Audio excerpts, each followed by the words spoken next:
Welcome back to the channel. Today we're going to talk about the RMS Queen Mary.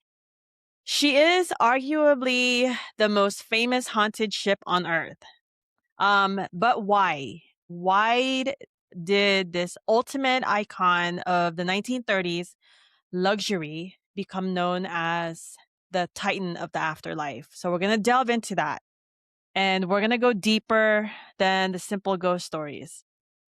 We're going to expose the true origin of her darkest nickname. We'll tease the horrifying reputation of the cabin that they had to seal. And we have a major update on the current status of the Queen Mary. Because this year, the Grey Ghost, as she has been known for so many years, is undergoing a massive resurrection. And she might be just waking up more than just the old boilers. So you don't want to miss this. Let's get into it.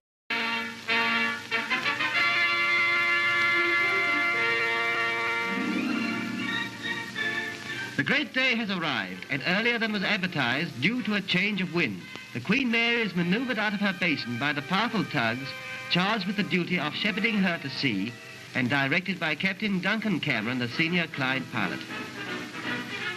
So imagine a city made up of 81,000 tons of steel. It's currently moored in the salt air of Long Beach, California. That's where the Queen Mary is currently parked. It has its own shops, its own hospital, and if the stories are true, its own permanent population of the dead. Today, we're going to step back into the RMS Queen Mary, figuratively, but this isn't just a history lesson.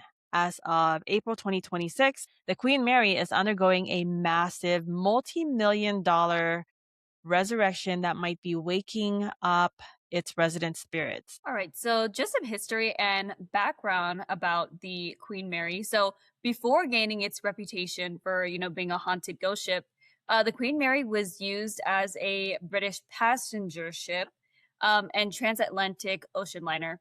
And the ship was in service from around 1936 to 1967 before being docked in Long Beach, California. The Queen Mary was one of several ocean liners owned by the Cunard Line, which was started in 1840 by Samuel Cunard. Cunard was a war veteran and timber merchant from Halifax, Nova Scotia, and Cunard's steam-powered ships were the first in the area and eventually branched out to ocean steam.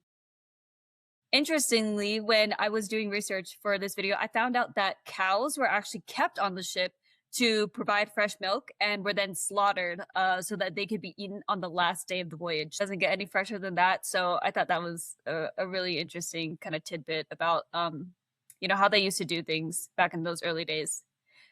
And, some notable people who sailed with Cunard included Charles Dickens, who in 1840 sailed to Boston, and 1860, Mark Twain sailed as well with Cunard. And as you would imagine, lots of interesting kind of facts and tidbits about, the ship. It has a lot of history.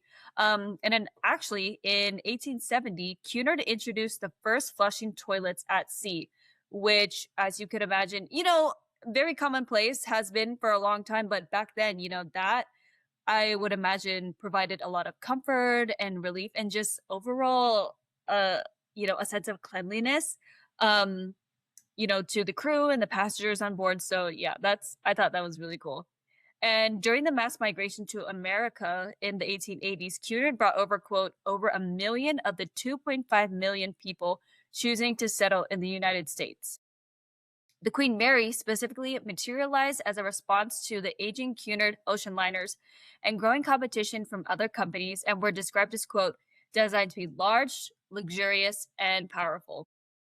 Despite construction starting in 1930, the ship actually wouldn't be launched until 1934 due to the Great Depression. And when it first launched, the Queen Mary was around 1,020 feet and weighed about 81,237 tons and was built to carry 2,038 passengers. The ship embarked on its maiden voyage on May 27, 1936, traveling from Southampton, England to New York City, and stopped in Cherbourg, France, which took about 5 days in all to complete. The ship soon became popular with celebrities, politicians, and other members of high society and influence during those days.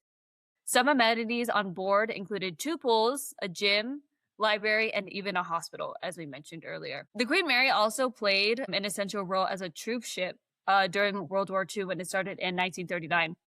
The ocean liner suspended its commercial service during this time and was retrofitted, of course, to accompany the troops and, the different crew members that, needed to work on the ship.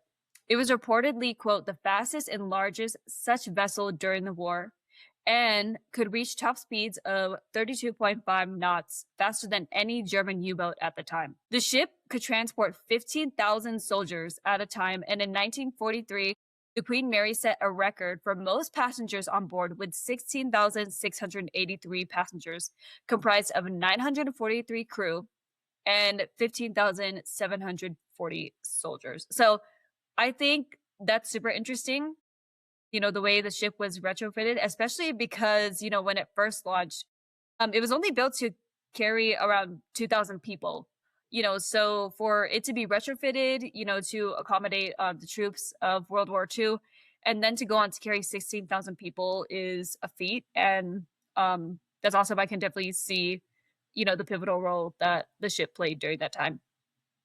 And, stripped of her velvet and gold, she was painted a dull camouflage gray to outrun Nazi U-boats.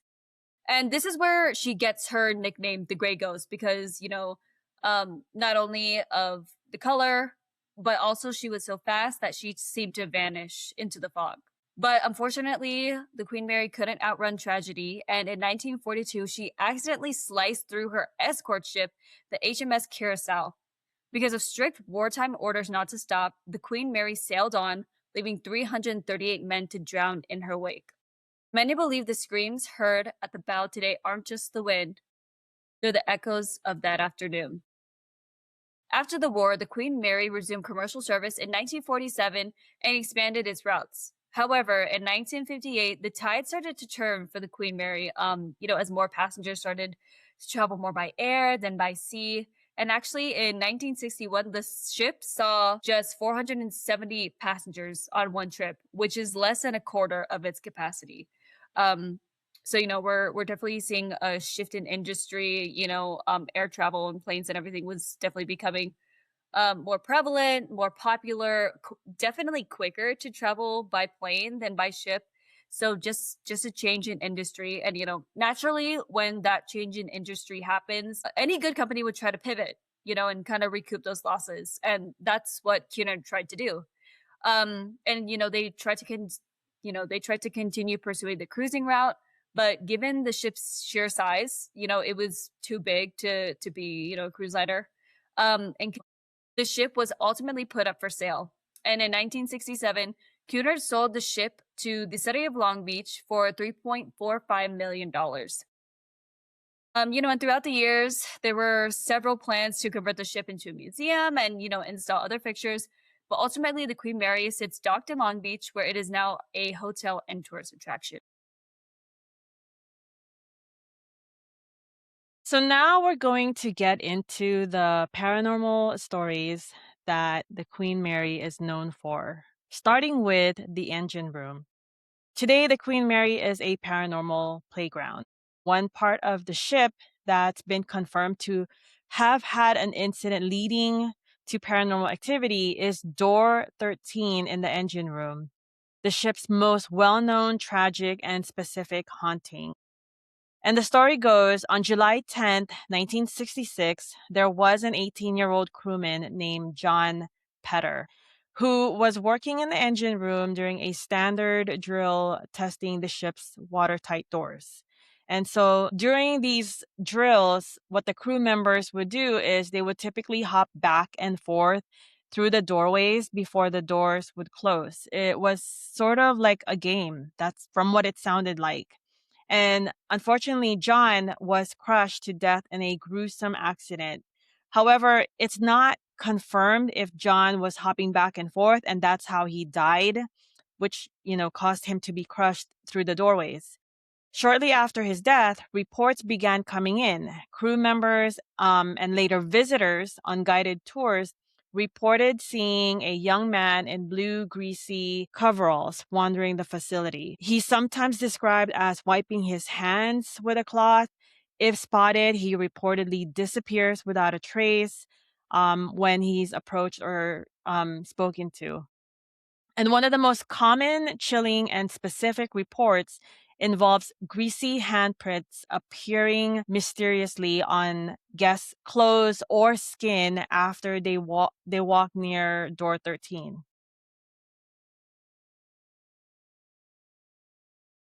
Aside from door 13, the Queen Mary's hauntings surrounds its swimming pools. And the first pool that we're going to talk about is the first class pool, which is consistently ranked as one of the most active locations on the ship. What's unique here is that investigators often report two distinct female entities in the same general space. One of the spirits that haunts the pool is known as Little Jackie. The prevailing story is that a young girl named Jackie drowned in the first class pool sometime in the 1930s. The specifics are not clear. Some say little Jackie drowned, some say she slipped and hit her head. There are even stories that say she was pushed. Unlike a residual ghost, Jackie is believed to be an intelligent haunting. And what that means is, um, for example, guests and employees have for years reported hearing a little girl giggling. So intelligent hauntings, they tend to interact with humans in their space. Little Jackie would be heard giggling, splashing in the now drained pool. So even though the pool is empty and has been emptied for years, some visitors would often hear splashing. And some have also heard little Jackie calling out for her mommy. There are numerous reports of wet footprints mysteriously appearing on the dry tiles. Many investigators have reported capturing intelligent EVP or electronic voice phenomena. Now, there is another pool in the Queen Mary that has yet another ghost. In the second class pool area, visitors often report seeing a second female spirit. This spirit is known simply as the lady in the bathing suit. She is usually seen standing on the upper balcony, often looking down. The most specific detail that people often pick up about her is that she is wearing a full body bathing suit, conservative like those bathing suits that you typically would see women wearing in the 1930s. And unlike little Jackie, the lady in the bathing suit is not an intelligent haunting. She doesn't know she's passed on. Reports about the lady in the bathing suit indicate that she is replaying scenes of that moment in time. And she doesn't interact with anyone who has seen her, at least nothing that's been reported. Back in its heyday, the Queen Mary Salon was the social center of first class life. And it's now the home of one of the ship's most beautiful melancholic spirits. For decades, visitors have reported seeing an elegant woman in a flowing white evening gown dancing alone on the stage or on the dance floor in the salon. She's been described as looking completely happy, lost in the rhythm of music that only she can hear. And the lady in white is considered a classic example of a residual haunting. She doesn't interact with anyone or show intelligent awareness of her surroundings. Similar to the lady in the bathing suit that I previously mentioned, the lady in white is replaying scenes from that moment in time. Interestingly, sightings of the lady in white have reportedly increased in recent years as the ship has returned to hosting public events. It's as if the presence of a crowd and the sounds of current day parties have activated her residual loop, encouraging her to take the floor once again. So she's, in her element. She feels like there's another party going on in that moment in time, and she's dancing and she's just, living life back in the day.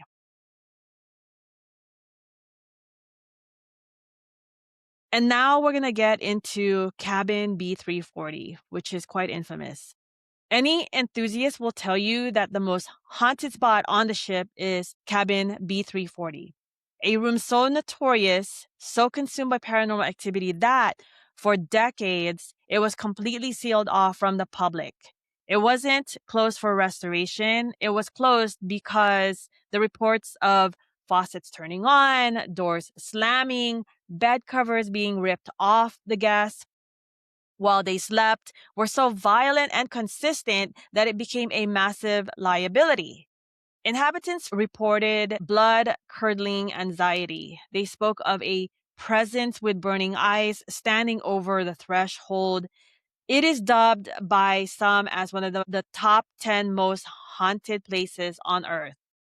The main story is that cabin B340 became so active that the ship's hotel staff eventually got tired of the complaints coming out of guests who were staying at that room. And so these guests would complain and ask for refunds. They would report terrifying experiences like disembodied voices, heavy breathing in their ear, and doors slamming on their own. There were also some reports that, the cause for the haunting, or, what triggered the hauntings, it's not quite clear. The Queen Mary, long known for its paranormal activity, and if these walls could talk, many, many stories and legends revolve around this room. Legend says room B340 has a checkered past. While she was still sailing, there is a story that a man was found dead in his cabin. She sailed from 1936 to 1967 before resting at the port of Long Beach. Becoming a hotel, one guest claimed the sheets were pulled off the bed. She sat up and she saw a man standing at the foot of her bed. Others said the bathroom door closed by itself, but that's not all. In the early years of the hotel, when this room was being used, passengers also reported water going on and off, lights turning on and off. The final encounter? Story is the housekeeper came in and put fresh sheets on the bed. She went out in the hall to get clean towels. When she came back, the sheets had been pulled from the bed and were laying in a pile on the floor. Nobody else was near? No one else was around, no.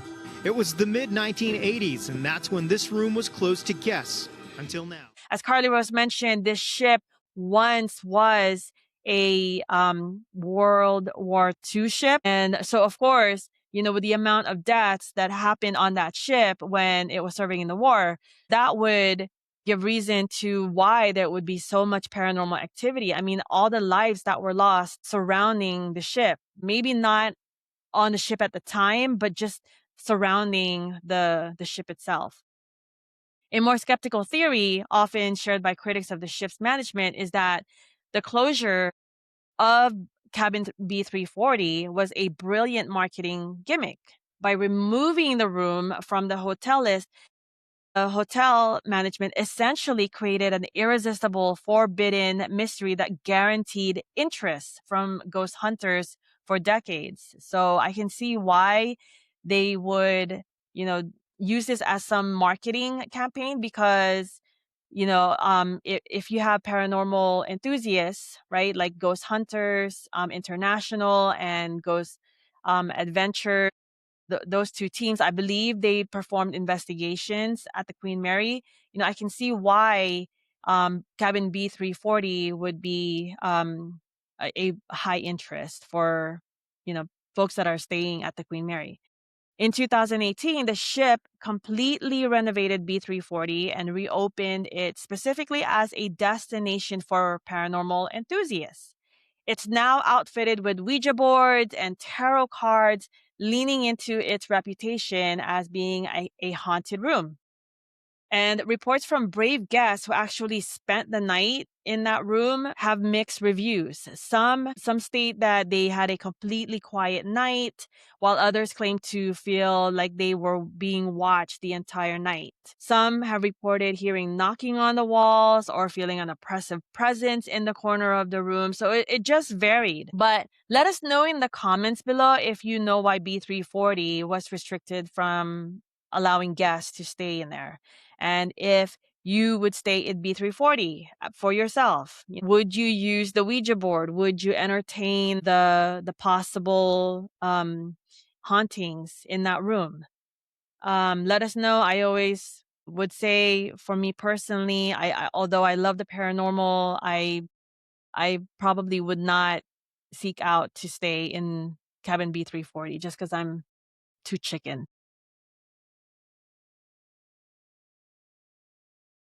Finally, a story that is uniquely documented and deeply tragic, taking place in the officers' quarters on a deck of the ship. It was February 1949. Your second officer, William Eric Stark, was in his cabin and was not feeling well. So he was desperate for relief and was looking for a drink of gin. He found a bottle that he thought was gin, but in a truly horrifying twist, it actually contained a highly corrosive cleaning fluid that one of the stewards had accidentally left in the room and actually placed it in an empty gin bottle. So the second officer, William Eric Stark, accidentally drank this liquid, which ended up being acid. So Officer Stark did not die instantly. In fact, official logs documented that he lingered for days in absolute agony before passing away. I can just imagine how painful that would have been. It was a slow, painful, and senseless way to die, caused by a simple and tragic error. Stark is one of the few hauntings on the ship where we have the specific name, date, and verifiable method of death.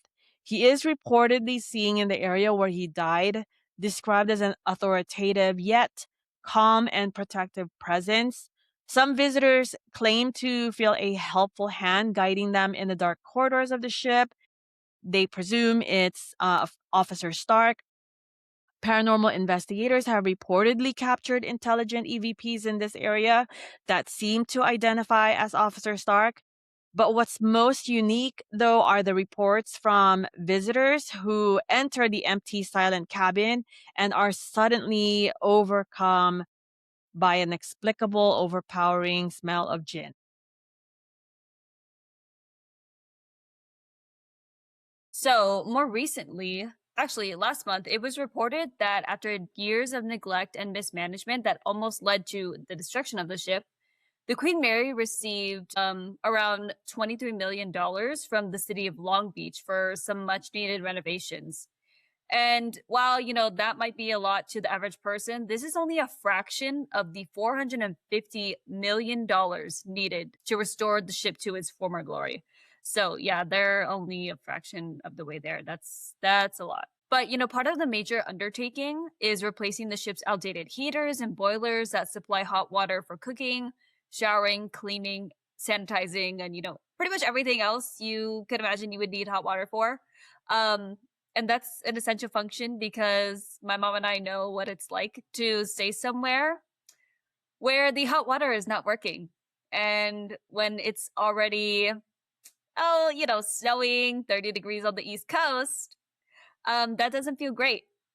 Yeah, that does not feel great. So I totally get where they're coming from with that. And, as expected, there are phases to the construction and sections of the Queen Mary's hotel, shops, restaurants, and bars that plan to reopen. And the targeted reopening, for all these renovations and for the ship is actually later this spring. So it'll be interesting, to kind of see the final product and, how things worked out.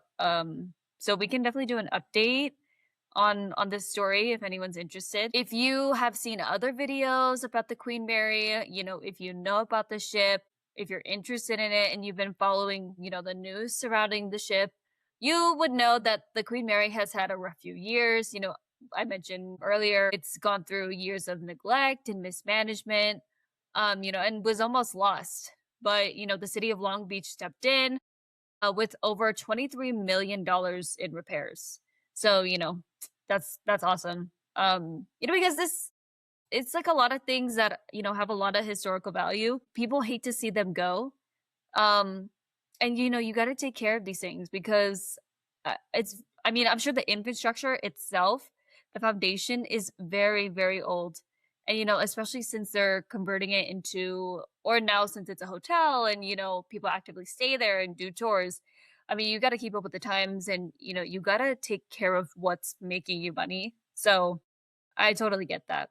But, as of this month, actually, the main hall flooring has been restored to its post World War II glory, and the veranda grill is officially back in action. So if you are planning a trip to Long Beach soon, or California in general, if you've always been interested in staying at the Queen Mary, and want to swing by there, there are definitely some updates and improvements to look forward to. But if you're more interested on the ghost hunting side, interestingly, during an event, actually the Dark Masquerade event that was held last month on the ship, several investigators reported a spike in activity near the promenade deck. And it seems like, with all the drilling, hammering, moving these massive corroded lifeboats around and, just all the construction, um, investigators are hypothesizing that it's kind of acting like a giant, quote, spirit bell. And that the ghosts of the Queen Mary aren't just staying in their cabins, they're watching all of the construction happening and, kind of wondering, what's happening to my homes. Interesting to see how these renovations continue to develop. I think it would be cool for us to you're gonna mention this here in a little bit, but I think it would be cool for us to stay there and see if we experience anything else because it's like the Stanley Hotel. That's another famous haunted location, famous haunted hotel that a lot of people have stayed at, so that they've experienced things. Jim Carrey, even I believe he stayed at the Stanley Hotel and um he had to leave after the first night or something like that because he experienced something. So yeah, very interesting to see how, the renovations continue to develop and would love to stay there one day. I think even Stephen King stayed at the Stanley Hotel, as like Yes. as an inspiration to him writing The Shining. Mhm. But a year and a half ago, I did stay at the Queen Mary, and just reflecting on my personal experience, it was quite fascinating. The smell, the decor, it really was like stepping back in time. The room that I stayed in was extremely small. It smelled musty. I remember the bathroom was off to the left and it too was small. And I remember the portholes. I believe there were 2 to 3 portholes that served as windows in the room. And out of curiosity, I opened one of them just to see if it would open, and it did open. I left it open just long enough to get a whiff of the outside fresh air. And then I closed it back. But had I not been so tired from the drive into Long Beach that day, I would have stayed up all night because I had heard of all the stories. I mean, we've watched so many documentaries of the Queen Mary, and I was curious to see if I was going to have a personal paranormal experience during my stay.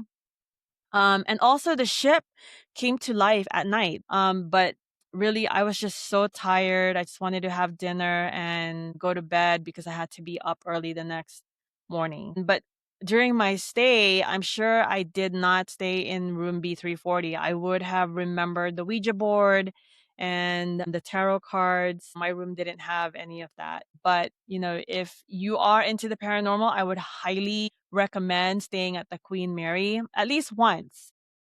Because, like I mentioned, we watched so many documentaries with paranormal investigations going on at the Queen Mary. Like I mentioned, I believe Ghost Hunters International and Ghost Adventures, both of those teams have conducted investigations at the Queen Mary, and they have caught some highly interesting footage and proof that the Queen Mary is indeed haunted. I will say though, the next morning, because I had to be on the road by 6 a.m., I woke up super early. I woke up at like 5:15, 5:30 to get ready. And as I was heading back up to the lobby, I noticed the hallways were so quiet. It had this eerie feeling to it. And although I was alone in the hallways, it felt like there were multiple people in the hallway with me, walking by, carrying about their morning. In fact, I remember I felt this sense to hurry up and, make my way up to the lobby where I knew there were actually human beings waiting for me. It could have been, it could have just been my mind playing tricks on me. Or could it? We don't know. Yeah. Well, and I think it also amplifies that more when, because this, like you mentioned earlier, this ship has an extensive history, especially as a warship during World War II. And I mean, we don't know how many crew members, passengers, troops, all of the above passed away on the ship, over the years. Um, with it being 90 years old. So there is a lot of history. Wow, and that makes me wonder if they're going to do something for the 100th birthday or anniversary. I'm But sure they will. yeah, but there's 90 years of history on this ship. And so I am not surprised. I'm not surprised if, well, and also let's talk about it. There always seems to be a lady in white ghost in so many stories. Like back then, they were wearing a lot of white because there are so many lady in white dress stories, you know? That's So, true. It's yeah. like in every paranormal story, every scary story that you've ever heard, there's always a lady in white character. I mean, Yeah. even on Guam, those Every uh culture has a yeah, lady in white. there's a lady in Yeah. white character. So I don't know what it is about the lady in white Well, entity. in this case, she was at the salon. So she was probably getting herself right, which I don't blame her. Maybe there was a really handsome soldier back Mhm. then. Who knows? Who knows? But yeah, that would be really interesting. Kind of similar, like I said, to the Stanley Hotel. I would be interested in staying here. If we want to go out there and maybe do like an episode, that would be really cool if we stayed. I don't know if we can get room B340. I don't know if it's still Yeah. blocked off. I don't even know what's available. Um, but I think it would be really cool if we stayed there and maybe did a video and, tried to see if we could go to the different locations that you mentioned Mhm. and, see if we experience anything. So next time I have an opportunity to go to Long Beach and the Queen Mary is available, I will definitely ask if I can stay in room B340. And, you know, I think the Queen Mary is one of those locations where you will for sure have an experience. I mean, it's just like I said, we've watched so many documentaries on the Queen Mary. We've heard of so many paranormal investigators that have conducted investigations at the Queen Mary, and they've caught, solid proof, whether it's an EVP or a video of a paranormal entity like an apparition or something, you know, they've caught footage. And so I think the Queen Mary is one of those locations where if you really want to catch something, you will catch something. You'll catch some kind of proof, whether it's video footage or EVP. Yeah, that would be super cool if we could go out there and do a video because I'm interested. I don't think I'm sensitive to, energy or spirits or anything like that just because I've never had an experience that really stood out to me where I was like, "Oh my gosh, Mhm. that might have been a ghost." You know what I mean? So I'm interested to see and to go to a place where, those kinds of stories and that kind of energy is really focused because, that makes a difference. I feel Mhm. like when you're in a highly concentrated place like that, it makes a difference. You can definitely feel it. So Yeah. yeah. But let us know, would you spend a night at the Queen Mary? And if so, would you request to stay in room B340? Let us know in the comments down below, and we will see you in the next episode. Good night. Thanks for tuning in.